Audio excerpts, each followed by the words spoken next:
আপোনালোকে চাই আছে মোৰ YouTube channel SSLC grammar topic. মই ইমান দিন বিশেষ কাৰণত আলোচনাৰ পৰা বিৰত আছিলোঁ। আমাৰ আলোচনাৰ বিষয় আছিল এৰৰ সেন্টেন্স বা কাৰেক্ট এৰৰ। আজি আমি কাৰেক্ট এৰৰ সম্পৰ্কে আলোচনা কৰিম। আমাৰ এৰৰ সেন্টেন্সৰ আলোচনা বাকী আছিল।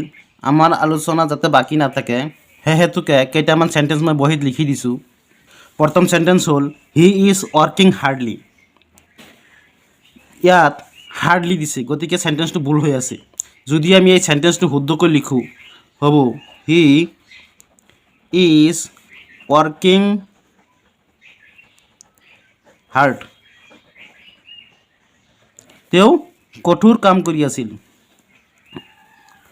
ইয়াত হাৰ্ডলি নহ'ব, হাৰ্ড হ'ব।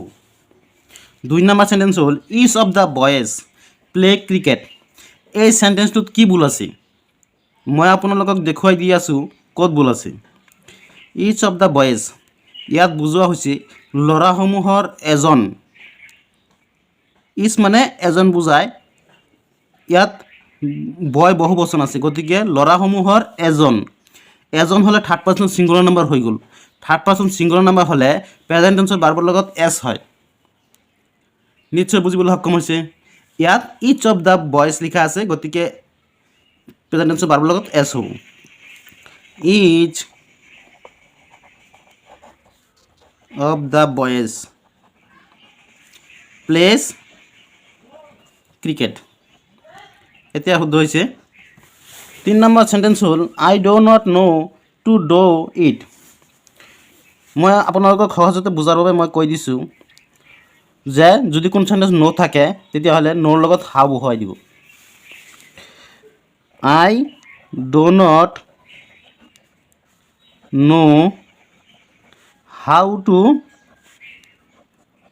Do it. মই নাজানো এই কামটো কেনেকৈ কৰিব। নথাকিলে এটা হাউ বহুৱাই দিব। 4 নম্বৰ সেন্টেন্স হ'ল he has sold his old furniture. তেওঁ তেওঁৰ পুৰণি ফাৰ্নিচাৰসমূহ বিক্ৰী কৰি দিছিল।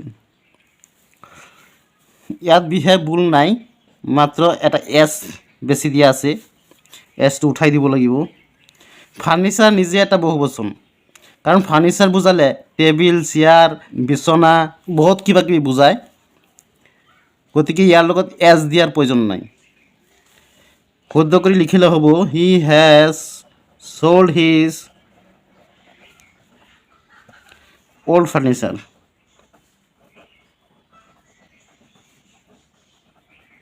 ফাৰ্নিচাৰ নিশ্চয় বুজিবলৈ সক্ষম হৈছে। ফাৰ্নিচাৰ এটা নিজেই বহু বচন, গতিকে ইয়াৰ লগত এছ দিয়াৰ প্ৰয়োজন নাই। 5 নম্বৰ সেন্টেন্স হ'ল হি has given me many advice. তেওঁ মোক বহুত উপদেশ দিছিল। ইয়াত মেনি এডভাইচ লিখা আছে, ইয়াত মেনি নহ'ব, মাছ দিব লাগিব।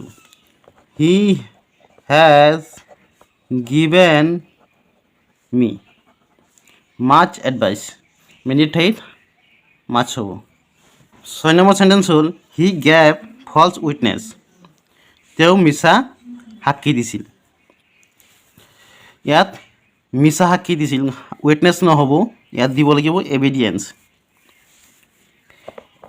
He gave false এভিডিয়েন্স।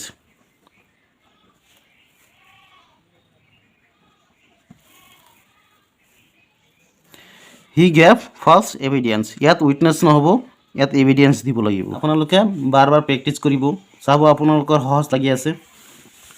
7 number sentence হ'ল he went out on his foot. ইয়াত শুদ্ধকৈ লিখিলে হ'ব হি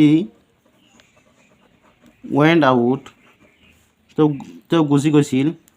অন হিজ ফিট নালাগে, অন ফুট হ'ব। হি ৱেণ্ট আউট অন ফুট, তেওঁ খোজকাঢ়ি ওলাই গৈছিল। নিশ্চয় আপোনালোকে বুজিবলৈ সক্ষম হৈছে। পৰৱৰ্তী ভিডিঅ'ত মই আৰু ইয়াতকৈ সহজ সহজ সেন্টেন্স লৈ আহিম, আৰু এই এৰৰ সেন্টেন্সৰ আলোচনা আমি শেষ কৰিবলৈ চেষ্টা কৰিম। আপোনালোকৰ যদি ক'ৰবাত অসুবিধা হয় আপোনালোকে কমেণ্ট বক্সৰ জৰিয়তে জনাব। গতিকে আজি ইয়াতে সামৰিছোঁ। ভালে থাকক, সুস্থ থাকক।